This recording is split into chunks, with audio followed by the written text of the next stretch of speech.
loves! Welcome to Connect with Shelina, and this is the first episode of my podcast, and I am so kinakabahan. I don't know how will this work. I have no knowledge how podcast work, pero sabi ko nga, I just need to start before I become ready. Start before you're ready because you will never be ready at hindi mo malalaman kung ano yung mangyayari kung hindi mo uumpisahan. Yan ang motto ko ngayon. Kung bakit start ko tong podcast na to, I really wanted to do it. Wala akong aesthetic na background, wala akong sapat na kakayahan, wala akong sapat na pera para magkaroon ng magandang setup.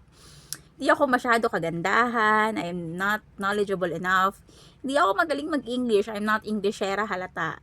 All I have is courage and my dream na mas ma-express ko pa yung sarili ko.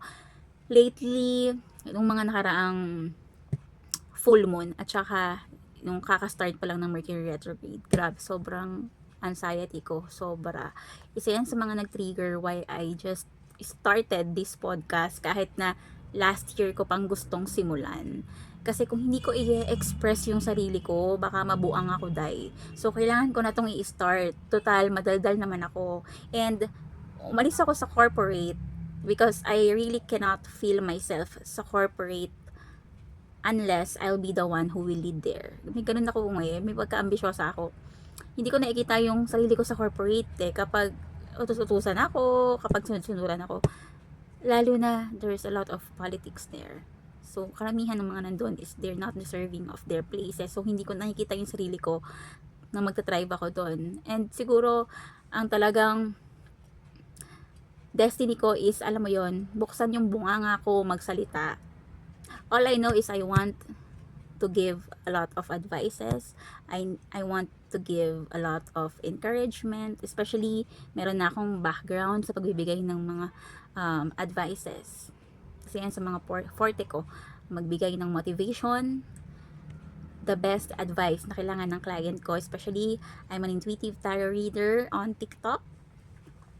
So, yun lang talaga yung aking experience na meron right now, yung pagiging content creator ko sa TikTok as a tarot reader. So, and feeling ko medyo na-outgrown ko na yung pagiging content creator lang na gumagawa ng tarot reading. Parang feeling ko hindi na talaga hanggang dun lang ako. Feeling ko meron pa akong ibubuga, and that's why meron akong podcast ngayon. Kahit hindi ko alam kung saan ako mag-i-start, basta ang alam ko lang, ito ako nagsasalita ako sa'yo sa harapan mo.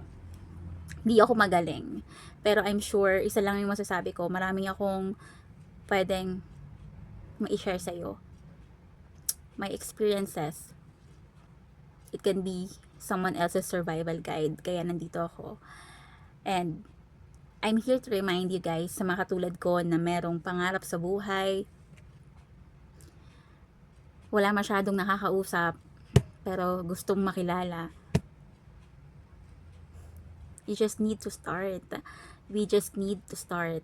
We don't need to feel 100% ready to begin. Kailangan lang natin is tatagan yung loob natin, tanggalin yung hiya natin, because alam mo yon, action, it creates confidence, not the other way around. Hindi mo pwede sabihin na nahihiya ka, wala kang confidence, because hindi mawawala yung hiya mo hanggat hindi mo ginagawa at inuumpisahan na magkaroon ng progress sa sarili mo.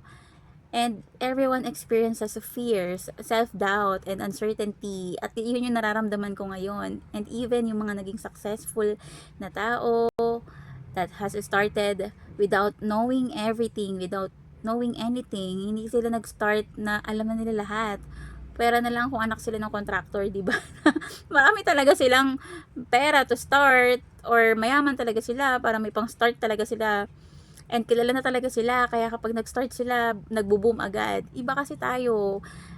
Alam mo yon, I grew up as someone na wala masyadong support system. Madalas, ang support system ko is yung sarili ko. And that's why andito ako ngayon sa harapan mo, nagkasalita, because tulad mo, meron din akong pangarap. And kung may pangarap ka na you think na gusto mong i-share at ipakita sa mundo, you just have to do it. Because waiting for the perfect time, it will only keep you stuck. Walang mangyayari. There will always be another excuse for you na wala kang pera, wala kang magandang setup, wala kang magandang place to start with. You're not knowledgeable enough, you're not confident, you don't have much support para magumpisa, and hindi yun excuse.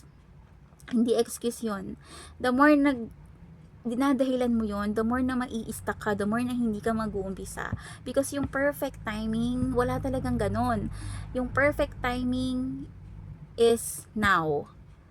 And confidence, it comes when you take actions. You don't gain confidence by just thinking, by just waiting for the right time. You will gain confidence by doing, by creating what you love, by making mistakes in the process, and also learning in the process. Yun naman talaga ang mahalaga.